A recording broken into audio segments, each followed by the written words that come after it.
अस्सलाम वालेकुम and welcome to your favourite health show health की बात वीनस के साथ। तो मैं हूं आपकी होस्ट डॉक्टर सुमैरा अल्ताफ़ और इस शो में बात होती है आपकी हेल्थ की, ब्यूटी की और ओवरऑल वेलनेस की। हेल्थ और ब्यूटी की बात हो और ख़वातीन की बात ना हो, ऐसे कैसे हो सकता है। तो आज हम बात करेंगे ख़वातीन की हेल्थ पर, यानी फ़ीमेल्स इशूज़ पर हम बात करेंगे।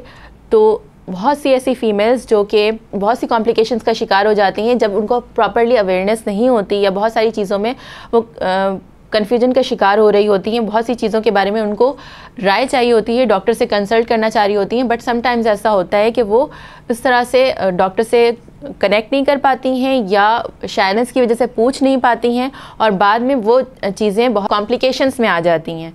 तो इन तमाम प्रॉब्लम्स को सॉल्व करने के लिए हम चाहते हैं आप हेल्दी रहें और अपनी सेहत का भी ख्याल रखें और आपको तमाम उन कॉम्प्लिकेशंस के बारे में भी पता हो और नॉर्मल फिजियोलॉजी क्या होती है उसके बारे में मालूम हो। जब हमें मालूम होता है कि नॉर्मल फिजियोलॉजी क्या है, तो जब पैथोलॉजिकल चेंजेस आ रहे होते हैं तो हमें उसे डिटेक्ट करना, उसका ट्रीटमेंट करवाना बहुत ईजी हो जाता है। आज के दिन हम इस टॉपिक पर बात करेंगे कि फ़ीमेल्स को आफ्टर प्यूबर्टी कौन कौन सी प्रॉब्लम्स आती हैं, आफ्टर मैरिज कौन कौन सी प्रॉब्लम्स आती हैं एंड देन मेनोपॉजल इश्यूज़ में क्या क्या चीज़ें इसमें कनेक्ट हो रही होती हैं। तो इन तमाम प्रॉब्लम्स को किस तरह से सॉल्व करेंगे, कहाँ अपनी डॉक्टर से किस तरह से बात करनी है, कौन से टेस्ट जो हैं वो रिक्वायर्ड होते हैं और कहाँ पर उनको पता होना चाहिए कि अब डॉक्टर से कंसल्ट करना बहुत ज़्यादा ज़रूरी है। और अपनी हेल्थ का ख्याल रखने के लिए डाइट कौन सी होनी चाहिए, प्रॉपर टेस्ट करवाना, कितने टाइम के बाद टेस्ट करवाना, कौन से टेस्ट करवाना ज़रूरी है और स्लीप साइकिल क्या होना चाहिए, ओवरऑल आपकी हेल्थ पर बात होगी आज। तो आज का सेशन बिल्कुल भी मिस मत कीजिएगा। इसके अलावा भी अगर आपके कोई क्वेश्चंस हों तो आप हमें यूट्यूब पर कमेंट सेक्शन में भी पूछ सकते हैं। इसके अलावा आप हमें doctor Sumaira Altaf official Facebook पर भी मालूम कर सकते हैं। आपके तमाम क्वेश्चन के आंसर आपको ज़रूर दिए जाएंगे। तो आप हमारे प्रोग्राम का हिस्सा बने रहें और देखते रहें हेल्थ की बात वीनस के साथ। आज हमारे साथ जो डॉक्टर मौजूद हैं उनका नाम है डॉक्टर इफ़त रिजवाना, जो कि एक्स स्पेशलिस्ट हैं, कंसल्टेंट हैं किंग फहद यूनिवर्सिटी हॉस्पिटल की रियाद यानी सऊदी अरेबिया। इसके अलावा एक्स कंसल्टेंट स्पेशलिस्ट हैं आगा खान मैटरनिटी होम की। फ़िलहाल वो अल रहमान कंसल्टेंट पॉली क्लिनिक पर होती हैं और बहुत सारी फीमेल्स के प्रॉब्लम्स को सॉल्व कर रही होती हैं। तो आज हमारे साथ मौजूद हैं, इनसे भी बहुत सारे क्वेश्चंस करेंगे और आपकी क्वेश्चन के आंसर्स लेंगे। आइए वेलकम करते हैं अपनी डॉक्टर को। Let's welcome doctor Iffat Rizwana. अस्सलाम वालेकुम डॉक्टर। वालेकुम अस्सलाम। First of all thank you so much for being here. आप अपना कीमती वक्त में से हमारे लिए टाइम निकाल कर लेकर आई, तो thank you so much for coming. सबसे पहले मैं ये जानना चाहूँगी कि बहुत सारी फ़ीमेल्स, गर्ल्स आजकल हार्मोनल इश्यूज़ की वजह से बहुत ज़्यादा परेशान हैं। तो मैं पहले चाहूँगी कि हम पहले मेनार्की की बात करें कि बेसिकली ये क्या है और प्रॉपर इसकी टाइमिंग क्या होती है, जो एक हेल्दी गर्ल में ये किस एज में होती है और इसमें कॉम्प्लिकेशंस क्या क्या हो सकती हैं। थोड़ा सा क्वेश्चन कॉम्प्लेक्स है, I know, but I know आप ये इस फील्ड में ऑलमोस्ट तकरीबन 40 साल से हैं, तो इस तरह के केसेस अब यकीनन देखती रही हैं, तो आप ज़्यादा ब्रीफली इसको समझा पाएंगी। इस वजह से मैंने सारे क्वेश्चंस आप यानी एक साथ किए हैं क्योंकि हर आंसर्स एक दूसरे से रिलेट कर रहा है, दैट्स व्हाई। राइट। सबसे पहले तो thank you very much for you also to invite me so that at least I can have a chance to talk to the audience and the viewers to get some information, inshallah. Basically, there are many phases of life. We can talk in Urdu so that हमारी जो audience है, ज़्यादातर हमारे जो viewers हैं वो समझ सके हमारी बातों को, और जो लोग ऑब्वियसली प्रोग्राम देख रहे हैं उनमें ज़रूरी नहीं कि उर्दू समझने वाले भी हों, यानी इंग्लिश समझने वाले भी इतने हों। तो फिर हम चाहेंगे कि हमारे हर तबके के लोग जो हैं, जो देख रहे हैं, उनके हर एक के समझ में आए। ओके। तो ये कि जैसे न्यूबॉर्न बेबी होता है, अभी से अंडर 1 ईयर, उसके बाद जाहिर सी बात है बचपन गुजरता है बच्चों का चाइल्डहुड के साथ, लेकिन एक फेस आता है जब वो चाइल्डहुड से चेंज होके एडोलेसेंस में आ जाते हैं, जिसको हम कहते हैं चेंज ऑफ लाइफ या समझिए बलोगत उर्दू में। तो उसमें जो जो चेंजेस आते हैं वो बच्चियों के लिए भी परेशान कौन होते हैं, इसलिए कि उन्हें कोई इन्फॉर्मेशन नहीं होती, दूसरे मदर्स को भी पता नहीं होता है कि वो अपने बच्चियों को किस तरह से एक्सप्लेन करें, किस तरह से गाइड करें। जी, तो उसके लिए आसानी ये है कि जब बच्चियां बड़ी होनी शुरू होती हैं, पहले तो एज तकरीबन 14-15 ईयर्स पे पीरियड्स वगैरह स्टार्ट होते थे, या चेंजेस उससे थोड़ा पहले, और उसके बाद आखिरी चीज़ जो होती थी पीरियड्स। तो उसमें आपकी बॉडी डेवलपमेंट भी हो जाती है, और दूसरे हाइट वगैरह जो है वो भी ग्रोथ होती है, मैक्सिमम तक पहुंच जाती है, ग्रोथ होती है। लेकिन असल ये है कि आजकल चूँकि एटमॉस्फेयर चेंजेस इतने आ गए हैं, ग्लोबल चेंजेस हैं, और दूसरे ये कि सराउंडिंग्स, इंफॉर्मेशन कि बच्चियों की एज मीनारकी की या बलोगत की, वो अब तकरीबन 10 और 16 साल के दरमियान है, और एवरेज जो है 12.5 है। लेकिन उससे पहले भी हो सकता है और उसके बाद भी हो सकता है, इट इज़ इंडिविजुअलाइज्ड। तो ये कि तो क्या चेंजेस आते हैं उसमें, यही है सबसे पहले तो लड़कियां थोड़ी सी चबी लगने लगती हैं, इसलिए कि उनके अंदर हार्मोन की तब्दीलियां शुरू हो जाती हैं। थोड़ी सी ब्रेस्ट डेवलपमेंट हो गई, बॉडी में फ्लूइड इंक्रीज होना शुरू हो गया, हाइट गेन हो गई। फिर ये कि जो हमारी लैंग्वेज में होता है pubic hairs and axillary hairs आ जाते हैं, और फाइनली जो कि बहुत रैपिड चेंज होता है, चेंज इन द हाइट। और मेंटली साइकोलॉजिकली भी काफ़ी चेंज आया होता है। तो मैं जानना चाहूँगी कि बेसिकली उसमें इस फेज़ में बेसिकली क्या क्या कॉम्प्लिकेशंस हो सकती हैं, क्या क्या पेचीदगियाँ हो सकती हैं, जो कि प्रॉपर गाइडेंस, क्योंकि आप यहाँ मौजूद हैं, हम चाहेंगे ज़्यादा से ज़्यादा लोगों को गाइडेंस मिले, ज़्यादा से ज़्यादा लोगों को अवेयरनेस मिले। तो क्या कॉम्प्लिकेशंस हो सकती हैं, और अवेयरनेस के साथ उन कॉम्प्लिकेशंस को किस तरह से यानी रिमूव किया जा, यानी ख़त्म किया जा सकता है बेसिकली? जी, आपने बिल्कुल सही कहा। इसलिए कि सबसे पहले तो ये है कि मदर्स या माओं को नॉलेज होनी चाहिए कि ये फेज़ ज़ाहिर है वो भी गुजार चुकी हैं, लेकिन उस वक्त इतनी इंफॉर्मेशन या मालूमात नहीं होती थी। तो अब अगर बच्चियों को पहले से थोड़ा सा प्रिपेयर कर दिया जाए, बताया जाए उनको अपनी मोहब्बत से, प्यार से उस तब्दीलियों को, तो उनके लिए एक्सेप्ट करना आसान हो जाता है। और दूसरी चीज़ ये है कि ज़ाहिर अनअवेयर हों तो वो फिर प्रॉब्लम्स दे सकती हैं, जो कि फ़िज़िकली भी हो सकता है और साइकोलॉजिकली भी हो सकता है। तो नफ्सियाती तौर पे भी बच्चियों को उसके लिए तैयार होना चाहिए। ओके, अच्छा, इसके अलावा मैं जानना चाहूँगी आफ्टर दैट और क्या क्या कॉम्प्लिकेशंस आती हैं, और बेसिकली इसके लिए टर्म्स यूज़ किए जाते हैं। 2-3 टर्म्स तो बहुत ज़्यादा यूज़ किए जाते हैं। एक तो पेनफुल होने की वजह से, एक एमेनोरिया और एक डिसमेनोरिया, और इस तरह के जो वो यूज़ किए जाते हैं, बेसिकली टर्म्स यूज़ किए जाते हैं, उसको भी मैं चाहूँगी थोड़ा सा आप डिफ़ाइन करें। और कैसे पता चलेगा कि ये जो इशू है वो डिस्कस करनी चाहिए, इस बात पर डिस्कशन होनी चाहिए और उसको सॉल्व करने की ज़रूरत है, डॉक्टर के पास जाने की ज़रूरत है? बिल्कुल आपने सही कहा कि ये प्रॉब्लम्स फेस करती हैं माएँ भी और बच्चियाँ भी, इसलिए कि वो इतनी शाय होती हैं कि वो अच्छी तरह से बता नहीं सकती हैं, अपनी फ्रेंड से पूछ नहीं सकती हैं। तो इसलिए उनको ये चीज़ें बताना बहुत ज़रूरी है। सबसे पहली चीज़ तो ये है कि जैसे ही पीरियड शुरू होता है, पहला पीरियड होता है, तो उसके साथ पेट में दर्द या लोअर एब्डोमिनल पेन भी होता है, जो उनके लिए समझ नहीं आती कि क्या है। तो अगर उनको पहले से मालूमात दी जाए तो वो एक्सेप्ट कर सकते हैं, आसानी से मैनेज हो सकता है। और फिर ये चेंज इतना शॉकिंग चेंज नहीं होगा उनके लिए, यकीनी तौर पर। जी, और दूसरी चीज़ ये कि अगर पेन है तो उसके लिए पेन किलर भी दिए जा सकते हैं। शुरू में तो माइल्ड पेन किलर काफ़ी होता है, जैसे पैरासीटामोल, पैनाडोल वगैरह हो गया। लेकिन अगर पेन उससे ज़्यादा शदीद है तो उसके लिए स्पेसिफिक दवाएं होती हैं, जो कि non steroidal anti inflammatory tablets हैं। तो उससे भी पेन और फ्लो कम हो सकता है।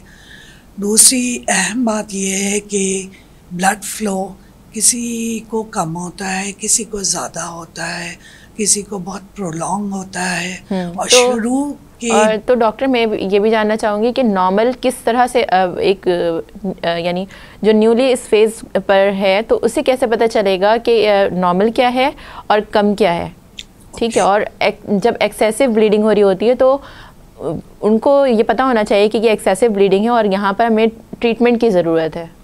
जी, उसके लिए ये है कि नॉर्मल साइकिल जो हम कहते हैं it's not a fixed but variable from 3 to 5 days to every 28-30 days. But 1 week plus minus is acceptable. Like should not be less than 21 days, and it should not be more than 35 days.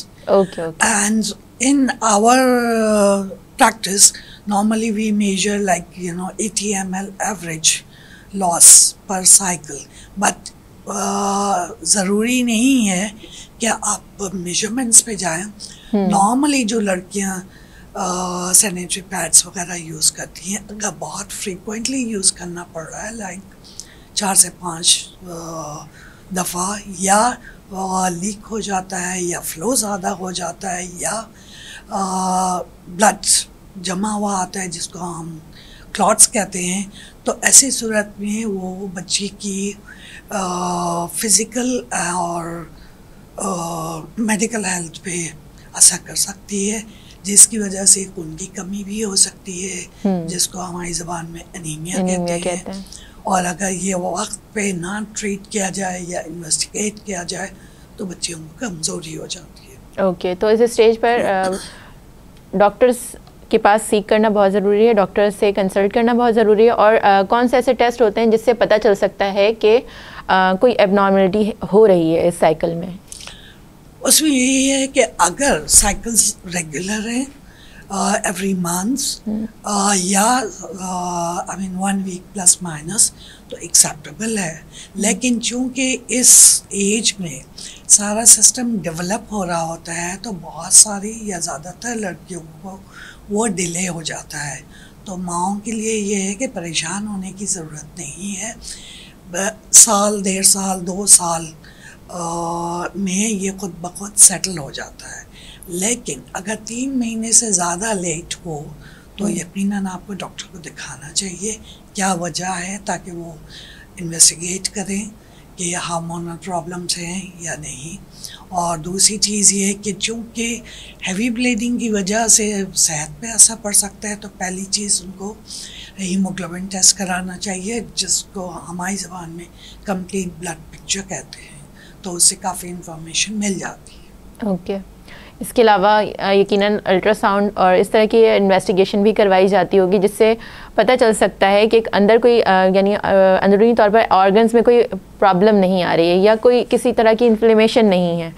तो doctor, मैं जानना चाहूँगी कि हमारी audience भी यकीनन ये बात इस चीज़ से बहुत ज़्यादा परेशान होती है कि जब यानी मूड स्विंग्स बहुत ज़्यादा होते हैं ऐसी कंडीशन में, तो मूड स्विंग्स बहुत ज़्यादा इसकी वजह से हार्मोनल चेंजेस की वजह से। बट ऐसी कंडीशन में कौन से फूड पर वो करना चाहिए, यानी कौन से ऐसे फूड पर स्विच करना चाहिए जिससे आपके हार्मोन ज़्यादा डिस्टर्ब ना हो और आप एक यानी अच्छे मूड के साथ भी रहें और अच्छी एनर्जी भी हो? उसके लिए बेसिकली डाइट अच्छी होनी चाहिए, इसलिए कि ये एज ऐसी होती है जब रैपिडली ग्रोइंग उसमें होते हैं, तो आपको अपने आयरन इनटेक का, मल्टीविटामिन्स का और specially calcium and vitamin D का बहुत ख्याल रखना चाहिए।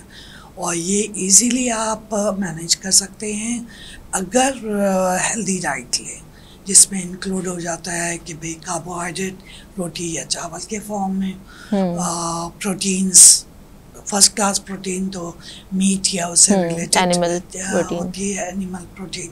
अगर वो अवेलेबल ना हो तो सेकंड क्लास प्रोटीन भी यूज़ कर सकते हैं, जैसे बीन्स हैं, पल्सेस हैं और दालें वगैरह, ठीक है। और जहाँ तक मल्टीविटामिन्स का ताल्लुक है तो वो आपको फ्रेश वेजिटेबल फ्रूट्स में मिल सकती हैं आसानी से। लेकिन यही है कि अगर बैलेंस डाइट ली जाए तो प्रॉब्लम्स कम होते हैं। ओके, तो इसके अलावा आप क्या समझती हैं, कोई ऐसी बात है या ऐसी कॉम्प्लिकेशन है जो कि होती कॉम्प्लिकेशन है, बट उस चीज़ को यानी हाईलाइट नहीं किया जाता, या इस तरह से कह दिया जाता है कि ये तो नॉर्मल है, ये पेन तो नॉर्मल है, या ये अगर कॉम्प्लिकेशन आ रही है तो ये तो नॉर्मल है। तो आप बहुत सारे ऐसे केसेस देखती होंगी, बहुत सारी ऐसी यानी बच्चियों से मिलती होंगी जिनके साथ ऐसे इश्यूज़ होते हैं, बाद में फिर वो यानी डायग्नोस होते हैं और पहले इस तरह से वो चीज़ दब जाती है कि ये तो नॉर्मल है। तो मैं चाहूँगी कि यहाँ पर आप कुछ ऐसे मिथ्स बर्स्ट करें जिससे आगे लोगों को आसानी हो जाए, यानी उनकी हेल्थ पर रिस्क ना आए। जी, सबसे पहली चीज़ तो ये है कि वेरी लेस कॉमन कि डाइटरी के अलावा भी कोई रीज़न है, लेकिन ब्लड डिसऑर्डर्स जो होते हैं फैमिलीज़ में चलते हैं, जो कि बहुत अनकॉमन है, लेकिन वो भी अपीयर हो सकते हैं और इस टाइम पे ही डायग्नोज होते हैं। लाइक विली ब्रांड्स डिजीज़ है, और दूसरी जो हमारे पास क्या कहना चाहिए कज़न मैरिजेस और इंटर फैमिली मैरिजेस है, उसकी वजह यानी से ये बात भी करिए फैमिली में मैरिजेस की वजह से भी कुछ इश्यूज हो सकते हैं। तो अगर ऐसी कोई कॉम्प्लिकेशन है तो ज़रूर पूरी तरह डायग्नोज करवाएं और पूरी तरह से इन्वेस्टिगेशन करवानी ज़रूरी है। इसलिए कि अगर हीमोग्लोबिन काफ़ी लो है तो उसको फुली इन्वेस्टिगेट कराएं, ना सिर्फ ये कि सिर्फ आयरन या रिप्लेसमेंट दे दिया जाए, तो फिर पता नहीं होता है कि अंडरलाइंग प्रॉब्लम क्या है।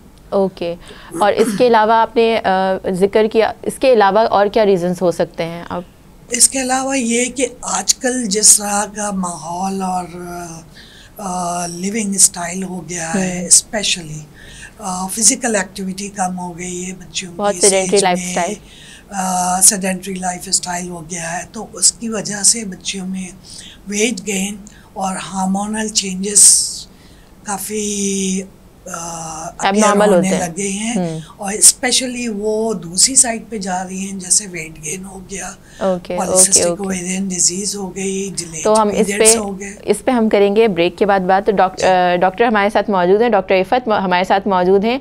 नाज़रीन कहीं मत जाइएगा, डॉक्टर इफ़त बहुत इंपॉर्टेंट क्वेश्चन का आंसर देने वाली हैं, तो कहीं मत जाइएगा, देखते रहें हेल्थ की बात वीनस के साथ।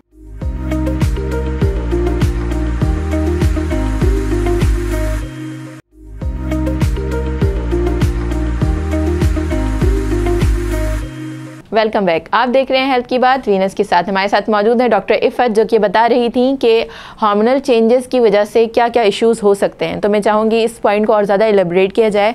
जी डॉक्टर। जी, आजकल मैं क्लिनिक्स में अपनी भी और दूसरे डॉक्टर्स के साथ भी देख रही हूँ कि बच्चियों का पीसीओ का प्रॉब्लम्स काफ़ी बढ़ता जा रहा है, जिसे आम ज़बान में पॉलीसिस्टिक ओवरीज भी कहा जाता है। जी, और आई मीन लेमन टर्म में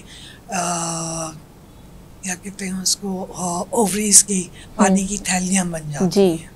तो उसको थोड़ा सा मैं एक्सप्लेन कर दूं कि इनिशियली तो सिम्टम्स शुरू होते हैं और ज़्यादातर वो प्रेजेंट करती हैं कि इरेगुलर साइकिल्स हो गए, स्पेशली वो लेट साइकिल्स होते हैं। पहले 2 हफ्ते, फिर महीना, 2 महीने, 4 महीने का वक्फा बढ़ता जाता है। तो उसकी वजह से जो हार्मोनल चेंजेस आते हैं, जो कि बॉडी में रेगुलरली सिक्रीट होते हैं, उससे वेट गेन होना शुरू हो जाता है। जब वेट गेन होता है तो उससे मज़ीद हार्मोनल चेंजेस आते हैं, तो ये कंडीशन वर्स होती जाती है। इन द पास्ट, और इतना ज़्यादा रैपिडली वेट गेन हो रहा होता है कि जो पेशेंट इस फेज से गुजर रहा होता है बिल्कुल बहुत ज़्यादा परेशान हो जाता है कि मैं इसको कंट्रोल कैसे करूं। बिल्कुल, ये साइकोलॉजिकल इफेक्ट भी होता है, फिजिकल इफेक्ट भी होता है। दूसरी ये कि इसके साथ साथ दूसरी चीज़ें भी अपीयर होती हैं, लाइक बच्चों में बहुत ज़्यादा एक्ने हो जाती है या पिंपल्स वगैरह होने लगते हैं, हेयर फॉल बहुत ज़्यादा होता है, हेयर फॉल बहुत होता है, लाइक मेल टाइप बाल्डनेस। दूसरे ये है कि एक्स्ट्रा हेयर्स अपीयर होने शुरू हो जाते हैं फेस पे, बॉडी पे, तो ये बच्चियों के लिए बड़ी परेशान कुन बात होती है। फिर वो बग़ैर कंसल्ट किए कोई ना कोई ट्रीटमेंट शुरू कर देती हैं, जिससे मज़ीद कॉम्प्लिकेशंस हो जाती हैं। बिल्कुल। तो सबसे बेहतर चीज़ यही होती है कि अगर पीरियड्स का प्रॉब्लम है तो गायनेकोलॉजिस्ट को कंसल्ट करना चाहिए। ओके अच्छा, इसके सिम्टम्स पर तो तकरीबन आपने बात की है, बट इसकी ट्रीटमेंट की तरफ अगर हम जाएं तो क्या ट्रीटमेंट अवेलेबल है? क्या ये ट्रीटेबल है? ये बहुत सारे लोग जो हैं इसकी वजह से बहुत परेशान रहते हैं और कई अरसे तक इस फेस से नहीं निकल पाते, इस डिज़ीज़ से, इस प्रॉब्लम से नहीं निकल पाते, तो क्या इसके लिए ट्रीटमेंट मौजूद है? जी, सबसे पहले तो ये कि ये समझना ज़रूरी है कि ये क्यों हो रहा है। इसलिए कि it's sort of a vicious cycle. Weight gain होगा तो हार्मोन्स मज़ीद डिस्टर्ब होंगे। दूसरी चीज़, इसके साथ साथ जो दूसरी चीज़ें अपीयर हो रही हैं, तो डॉक्टर के पास जाएंगे आप तो वो इन्वेस्टिगेशन करते हैं, जिसमें बेसिकली हम 3 चीज़ें करते हैं। एक तो साइन सिम्टम्स हो गए जिससे आप डॉक्टर के पास जा रहे हो। दूसरे ये है कि केमिकल वर्क होता है या हार्मोनल टेस्ट होते हैं, स्पेशली क्योंकि उन्हीं हार्मोन्स में थायराइड ग्लैंड भी कंट्रोल होता है, तो उसके साथ साथ थायराइड का चेकअप भी बहुत ज़रूरी है, physically as well as blood test में। और ये बहुत ज़रूरी है, डॉक्टर्स को भी अवेयर होना चाहिए कि ब्लड टेस्ट किसी भी डे पे नहीं होता। स्पेशली डेज जो डॉक्टर बताएंगे आपको उस पर ही करवाने चाहिए। स्पेशल डेज होते हैं जिस पे ये टेस्ट किए जाएं तो उसकी रिजल्ट्स प्रॉपर आती हैं। और तीसरी चीज़ ये कि अल्ट्रासाउंड आजकल इजीली अवेलेबल है, उसमें जो चेंजेस आते हैं आपकी ओवरीज में उससे कंफर्म हो जाता है। तो 3 चीज़ों में से अगर 2 भी आपको प्रेजेंट कर रहे हैं, इट मीन्स कि पॉलीसिस्टिक ओवेरियन डिजीज़। ओके, तो इसकी ट्रीटमेंट यकीनन आप जिस तरह से बता रही हैं, इन्वेस्टिगेशन के बाद इसके बाद ट्रीटमेंट हो सकता है। बिल्कुल, ट्रीटमेंट के लिए भी अगेन ये जानना ज़रूरी है कि ये हो क्यों रहा है, रीज़न मालूम होना ज़रूरी है। सिर्फ मेडिसिन से नहीं ठीक होगा, आपको अपना लाइफस्टाइल थोड़ा चेंज करना पड़ेगा। दूसरी चीज़, फिजिकल एक्टिविटी इंक्रीज करनी पड़ेगी, एक्सरसाइजेस बहुत ज़रूरी हैं इसमें। दूसरा, आपके लिए पॉजिटिव थॉट्स ज़रूरी है। आप फ्रेश एयर में निकल कर वॉक करेंगे, एक्सरसाइज करेंगे तो उससे भी बहुत फ़र्क पड़ेगा और वेट में भी इससे फ़र्क आता है यकीनी तौर पर। मैं जानना चाहूँगी कि जब हम हेल्दी लाइफ यानी हेल्दी लाइफ की बात करते हैं तो हेल्दी फूड बहुत ज़्यादा इंपॉर्टेंट होता है। तो जो लोग पॉलीसिस्टिक ओवरीज, जो गर्ल्स इसकी वजह से परेशान हैं, तो उनको ऐसी कौन सी डाइट लेनी चाहिए जिससे, क्योंकि बहुत सारी चीज़ों पर रिस्ट्रिक्शंस लगती हैं, तो कौन सी ऐसी डाइट है जो उनके लिए पावरफुल साबित हो सकती हैं? बिल्कुल, पहले ज़माने में तो ये होता था कि अम्मी के हाथ का, मोहब्बत का, घर का खाना खाया जाता था, तो उसमें ये प्रॉब्लम्स नहीं होते थे। लेकिन चूँकि लाइफ स्टाइल चेंज हो गया है और दूसरे अब पांडा लवर्स बन गए, अब पांडा लवर्स बन गए हैं एंड बर्गर बेबीज बन गए हैं, तो इजीली अवेलेबल होता है तो वो खा लेते हैं। घर में आके कहते हैं हमने तो खाना खा लिया। हालांकि ये जो जंक फूड है, दिस इज़ वेरी डेंजरस। और ये कि ठीक है, अगर आप फॉलो कर भी रहे हैं वेस्ट को, तो ये कि वो लोग वापस जा रहे हैं ऑर्गेनिक्स की तरफ, तो हमें भी ये सोचना चाहिए। हमारे लिए तो बहुत बड़ी नेमत है कि घर में माएँ मौजूद हैं घर का खाना देने के लिए, और फ्रेश, जो कि इतनी केयर के साथ, इतनी मोहब्बत के साथ और फ्रेशली सारी चीज़ें वो करके पका रही होती हैं, तो उससे हेल्दी खाना कहाँ हो सकता है।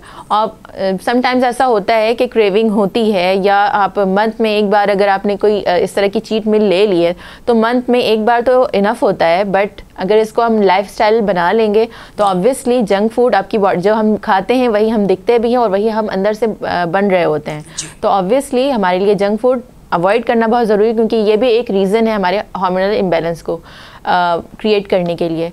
तो सबसे पहले अगर आपके पास कोई ट्रीटमेंट के लिए आता है तो आप सबसे पहले तो उससे जंक फूड के लिए यकीनन मना करती होंगी, और इसके अलावा और क्या क्या चीज़ें हैं जिस पर आप पाबंदी लगाती हैं? देखिए, उसमें ये है कि थोड़ा सा मोबाइल का यूज़ कम करें, इसलिए कि मोबाइल के साथ प्रॉब्लम ये है कि इट इज़ नेसेसिटी, आजकल उसके बगैर काम नहीं होता है, सारी पढ़ाई और सब चीज़ें उस पर है, लेकिन उसके अलावा जो टाइम स्पेंड किया जाता है कम से कम थोड़ा सा तवज्जो दें फिज़िकल एक्टिविटी पे। And the best exercise is walk.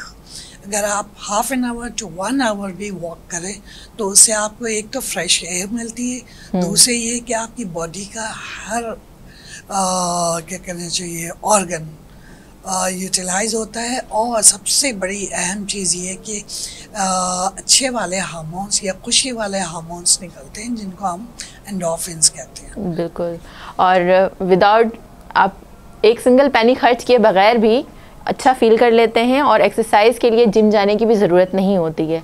और इसके अलावा आप यानी जो लोग हार्मोनल इम्बैलेंस का शिकार हैं, वो सपोज़ करें अगर हम PCOS की तरफ वो कंडीशन नहीं गई है मगर हार्मोनल इम्बैलेंस स्टार्ट हो गए और आपके पास वो पेशेंट पहुंचता है, तो डाइट में एक बात आपने बता दी कि हेल्दी डाइट, जो घर की बनी हुई चीज़ें हैं उसको इस्तेमाल करें, वॉक करें, और साथ में मोबाइल का इस्तेमाल एक्स्ट्रा ना करें। और साथ में मैं ये भी चाहूँगी कि इसमें नींद यानी स्लीप साइकिल की क्या इंपॉर्टेंस है, क्वालिटी ऑफ स्लीप और क्वांटिटी ऑफ स्लीप की भी बात कर लें तो आई थिंक कि उससे भी काफ़ी फ़र्क पड़ जाएगा। जी जी, बिल्कुल सही कहा आपने। इसलिए कि 20 साल पहले के माहौल में अब में फ़र्क सिर्फ इतना आ गया है कि न्यू जनरेशन पूरी रात जागती है और हाफ ऑफ द डे तो सोती है, तो उसमें जो आपका बॉडी का सर्केडियम रिदम होता है जी, वो सारा डिस्टर्ब हो जाता है। तो आपके लिए नींद भी उतनी ज़रूरी है जितना जागना ज़रूरी है। तो ये कि अगर आप अर्ली सो जाएं और सुबह फजर के टाइम पे उठें तो एक तो टाइमिंग का, दूसरी ये कि बीइंग मुस्लिम्स हम लोगों को फ़र्ज़ है नमाज पहली चीज़ है जिसकी पूछ होगी। तो अगर हम 5 वक्त की नमाज के आदी बना दें तो सबसे बेहतरीन चीज़ है लाइफ के लिए भी और आगे के लिए भी, और प्रोडक्टिविटी भी बढ़ जाती है हमारी, स्ट्रेस हार्मोन से बच जाते हैं हम, बहुत सारी पॉजिटिव चीज़ें हमारी हो जाती हैं। तो आपने सारी अच्छी चीज़ें बता दी कि ये करना है, और यानी ये आपकी हेल्थ के लिए कितना इम्पोर्टेंट है। कौन सी ऐसी चीज़ है जिसको आप समझती हैं कि बहुत, वैसे तो हमने इसके इस रीज़न्स पर भी हमने बात की है, बट मैं चाहूँगी क्या ऐसी कोई और भी चीज़ है जो कि बहुत ज़्यादा ख़तरनाक है और हमें उस चीज़ के बारे में बिल्कुल भी मालूम नहीं है, या हम उस चीज़ के बारे में कॉन्शियस नहीं है बेसिकली? उसके लिए मैं थोड़ा सा माओं को भी और बच्चियों को भी अवेयर करूँगी कि चूँकि लाइफ स्टाइल चेंज हो रहा है तो उसमें एक तो ये कि शादी ठीक है हर एक के लिए बहुत इम्पोर्टेंट नहीं है, कैरियर भी है, लेकिन कैरियर की हासिल करने के चक्कर में वो इतना डिले कर देते हैं कि बाद में फर्टिलिटी के प्रॉब्लम्स होते हैं। अल्लाह ताला ने जो हमें एज दी है हर टाइम उसके लिए मुकर्रर किया है, तो फीमेल्स के लिए रिप्रोडक्टिव लाइफ बहुत इम्पोर्टेंट है। ओके, ठीक है। बिफोर 10 तो आपका जो है ना बचपन है, लेकिन 10 to 20 ठीक है जितनी भी आपने एजुकेशन हासिल की, लेकिन 20 to 40 एन आइडियल टाइम है 20 to 30 जब आप अपनी शादी और फैमिली के बारे में सोचें। रीज़न इज़ कि जितना एज आगे जाती जाएगी आपकी बॉडी में चेंजेस आते जाएंगे। एट द एज ऑफ 40 आपके नंबर ऑफ फॉलिकल्स कम हो जाते हैं, और दूसरी ये कि फर्टिलिटी रेट वो नहीं रहता जो होना चाहिए। ओके, तो बीइंग फीमेल आपको उस टाइम में हर चीज़ एक वक्त में करनी है। ओके, हमारे पास ब्लेसिंग ये है कि एटलीस्ट पेरेंट्स मौजूद होते हैं तो उनसे हेल्प ली जा सकती है चाइल्ड बेयरिंग के लिए, फिर आप प्रोफेशनल भी कंटिन्यू कर सकते हैं। लेकिन अगर इतना डिले कर दें कि फिर फर्टिलिटी के प्रॉब्लम के लिए तो वो मुश्किलात आ जाती हैं। ओके, इसके अलावा आप क्या समझती हैं कि कॉम्प्लिकेशन आफ्टर मैरिज क्या कॉम्प्लिकेशंस आ सकती हैं? यानी अगर इस नॉर्मल साइकिल को हम यानी ट्रीट नहीं करते हैं, अगर कोई भी इशू आता है इसमें हमारे साइकिल में कोई भी डिस्टर्बेंस आती है, कोई भी इशू आता है, कोई भी एबनॉर्मलिटी हो सकती है, वो कम भी हो सकती है, वो ज़्यादा भी हो सकती है, अगर उसको अनट्रीटेड छोड़ दें तो आफ्टर मैरिज क्या इश्यूज़ हो सकते हैं? जी, उसमें पहले वक्त में तो ये होता था कि भाई आप 18-20 के हुए, शादी हो गई, रिप्रोडक्टिव लाइफ शुरू हो गई, जो भी है, तो ये इश्यूज नहीं आते थे स्पेशली। तो उस वक्त ट्रीटमेंट भी इतना मुश्किल नहीं था। लेकिन आजकल पीसीओ को अगर अनट्रीटेड छोड़ दिया जाए तो आगे जाके, क्योंकि आजकल तो बहुत कॉमन है ये प्रॉब्लम जी, तो उसमें यही है कि ideally at least 4 cycles per year होने चाहिए। अगर 3 महीने तक डिले हो गया और नहीं आया है, डॉक्टर से कंसल्ट करें और फिर पीरियड रेगुलराइज करें। मेडिसिन अवेलेबल हैं जिससे आप हेल्दी लाइफ गुजार सकते हैं, लेकिन ये क्या अनट्रीटेड ना छोड़ें उसको। और स्पेशली पीसीओ उन लड़कियों में होता है जिनकी फैमिली हिस्ट्रीज होती हैं डायबिटीज़ की, जी बिल्कुल, बहुत इम्पोर्टेंट पॉइंट आपने वो किया, हाई कोलेस्ट्रॉल की। जी, तो वो एज के साथ साथ ये चीज़ें भी अपीयर होती जाती और फिर वो इंक्रीज़ करती जाती हैं। अगर उसको बिल्कुल आप इग्नोर करते हुए जा रहे हैं तो ये चीज़ें वक्त के साथ बढ़ती जाएंगी। और इसके अलावा मैं चाहूँगी अब हम मेनोपॉज पर भी बात करें, और उसमें जो कॉम्प्लिकेशंस आ रही होती हैं, साइकोलॉजिकल चेंज आ रहा होता है फीमेल्स में, और जो भी यानी कॉम्प्लिकेशंस आती हैं इंटरनली, और फिर इसके अलावा फिज़िकली जो चेंजेस हैं, तो उस चीज़ को बहुत ज़्यादा डिस्कस नहीं किया जा रहा होता है, या फिर समझते हैं कि एज की वजह से ये इफ़ेक्ट आ रहा है। बट उसमें भी वहाँ पर भी ट्रीटमेंट की नीड होती है। बहुत सी फीमेल्स ऐसी होती हैं जिनको ये कह के छोड़ दिया जाता है कि ये तो इस एज की तो नॉर्मल चीज़ है, बट वहाँ पे ट्रीटमेंट की नीड होती है। मैं चाहती हूँ इस बात पर भी यानी लोगों को अवेयरनेस दी जाए कि जहाँ पर ट्रीटमेंट की नीड होती है वहाँ पर ये कहकर उसको इग्नोर ना किया जाए। जी बिल्कुल सही कहा आपने। जिस तरह से मीनार्की पे चेंजेस आती हैं बॉडी में, now it is reversing back. Okay, तो ये होता है कि चूँकि रिप्रोडक्टिव लाइफ का एंड हो रहा होता है, तो जितनी चीज़ें भी हैं वो हार्मोन से रिलेटेड होती हैं। तो हार्मोन्स तो अपनी जगह आ रहे होते हैं, लेकिन चूँकि नंबर ऑफ ओवस या एग्स की डेफिशिएंसी शुरू हो जाती है, तो ये कि उससे रिलेटेड चेंजेस हो सकते हैं, जो कि साल 2 साल पहले और साल 2 साल बाद मेनोपॉज। हम मेनोपॉज किसको कहेंगे कि हर फीमेल का मेनोपॉजल पैटर्न डिफरेंट होता है, ठीक है। और हमारे पास जो एवरेज एज है वो है between 45 to 50। Okay, sorry to cut you off. नाजरीन, यहाँ हो चुका है वक्त एक ब्रेक का, तो मिलेंगे ब्रेक के बाद और कंटिन्यू करेंगे हमारी डिस्कशन को यहीं से। तो कहीं मत जाइएगा, देखते रहें हेल्थ की बात वीनस के साथ।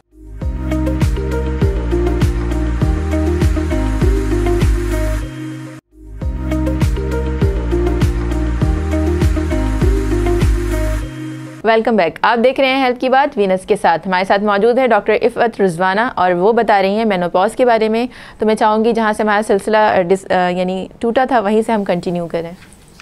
जी, हमारे पास चूँकि कल्चरल डिफरेंस है और बहुत सारी चेंजेस आती जा रही हैं, और ग्लोबली है, it's not only to one area of the world, कि जो है सबसे पहले अंडरस्टैंड करने की ज़रूरत है कि ये आपकी चेंजेस फिजियोलॉजिकल या नॉर्मल हैं। तो इसमें क्या क्या चेंजेस आती हैं, ताकि उस लिहाज से आप लाइफस्टाइल भी चेंज करें। और अगर कहीं पैथोलॉजिकल इश्यूज स्टार्ट हो रहे हैं तो आप उसको यानी रिकग्नाइज कर सकें कि यहाँ पर मुझे मेडिकल हेल्प की ज़रूरत है। जी, सबसे पहले तो ये है कि चूँकि एग्स की डेफिशिएंसी शुरू हो जाती है, तो एग से जो हार्मोन्स निकलते हैं, प्रोजेस्टेरॉन या ओवुलेशन वगैरह, वो कम हो जाती है। तो ऑटोमेटिकली हमारे पास एक हार्मोन की डेफिशिएंसी हो जाती है। फिर चूँकि ये हार्मोन्स का कंट्रोल हमारे ब्रेन से होता है, पिट्यूटरी ग्लैंड से होता है, तो वहाँ से जो हार्मोन्स आ रहे होते हैं उनकी इफ़ेक्ट के लिए फॉलिकल्स नहीं होते। तो ईस्ट्रोजन की डेफिशिएंसी भी आ जाती है, जिसकी वजह से आपके फिजियोलॉजिकल चेंजेस भी आते हैं बॉडी में, और साइकोलॉजिकल चेंजेस भी। तो उसमें सबसे पहले तो इंक्लूडेड ये हो जाता है कि आपके साइकिल्स इरेगुलर होने शुरू हो जाते हैं। बहुत सारी लेडीज़ का ये होता है कि डिले होते होते होते बंद हो जाते हैं। काफ़ी लेडीज़ का ये होता है रेगुलरली साइकिल आ रहे हैं, अचानक से बंद हो गए, या बहुत फ्रीक्वेंट साइकिल्स आ रहे हैं फिर बंद हो गए। तो अगर कम्प्लीटली 1 ईयर तक आपको पीरियड ना आए, इट मीन्स कि मेनोपॉज हो गया। उसके बाद जो भी ब्लीडिंग होगी वो एबनॉर्मल कहलाएगी, जिसके लिए डॉक्टर को दिखाना ज़रूरी है। अच्छा, अगर इस तरह बहुत से सिम्टम्स भी आ रहे होते हैं ना कि बॉडी में वीकनेस हो रही होती है, या फिर इस स्टेज में स्पेशली बहुत सारे केसेस आ रहे होते हैं ऑस्टियोपोरोसिस के, यानी हड्डी हमारी जो फीमेल्स में हड्डियों में बहुत भुरभुरापन या कैल्शियम की शदीद वाली डेफिशिएंसीज हो जाती हैं, या बॉडी में दूसरी कोई वीकनेस हो जाती है या एनीमिक हो जाती हैं, तो इस कंडीशन को हम किस तरह से स्टार्ट होने से पहले किस तरह से हम बच सकते हैं? जी बिल्कुल, इसके लिए इंफॉर्मेशन बहुत ज़रूरी है और लेडीज़ को पता होना चाहिए कि एक दफ़ा मेनोपॉज हो गई तो जो हमारा रिस्क होता है हार्ट अटैक का और दूसरी बीमारियों का, वो इक्वल हो जाता है मर्दों के साथ। उससे पहले रिप्रोडक्टिव एज ग्रुप में हमें बहुत रिलैक्सेशन एडवांटेज होता है कि हमें ये बीमारियां नहीं आती। फिर ये कि स्पेशली उन फैमिलीज़ में जिनमें डायबिटीज़ है, हाई ब्लड प्रेशर है, कोलेस्ट्रॉल है, उनमें ये चीज़ें अपीयर होनी शुरू हो जाती हैं।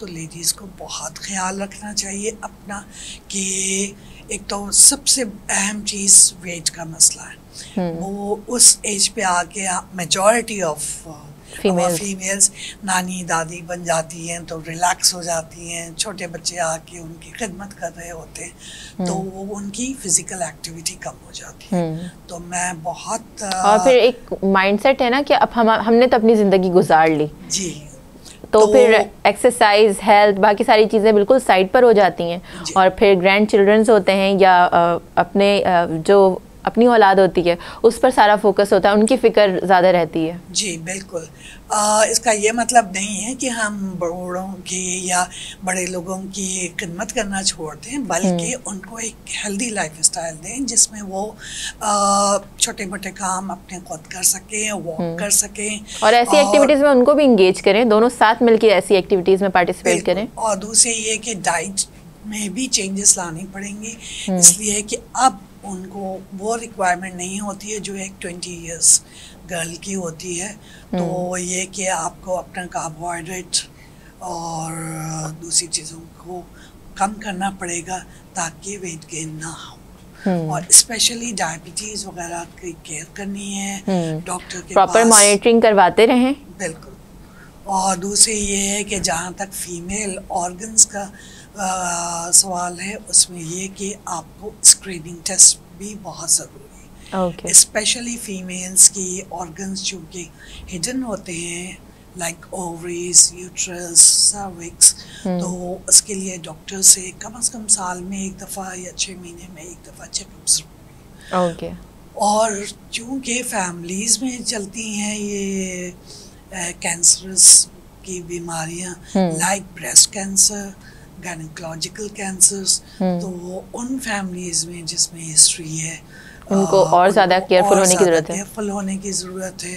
एंड स्पेशली मैं यहाँ पे ये कहूँगी कि फीमेल्स को अपनी डाइट का बहुत ख्याल रखना है, इसलिए कि अगेन हार्मोन्स की डेफिशिएंसी की वजह से आपकी बोन्स बहुत वीक हो जाती है। तो उसके लिए ये है कि आप बहुत एहतियात करें कि चलने के उसमें भी, और ये कि जितना हो सके स्मूथ सरफेसेस एरिया में, वॉशरूम वगैरह में स्टेप्स उतारते हुए, इससे कि ज़रा सा भी ट्विस्ट होगा और आपकी bones, specially long bones problem करती है, और एक दफ़ा बेड रिडन हो गए तो फिर बहुत मसले मसाइल।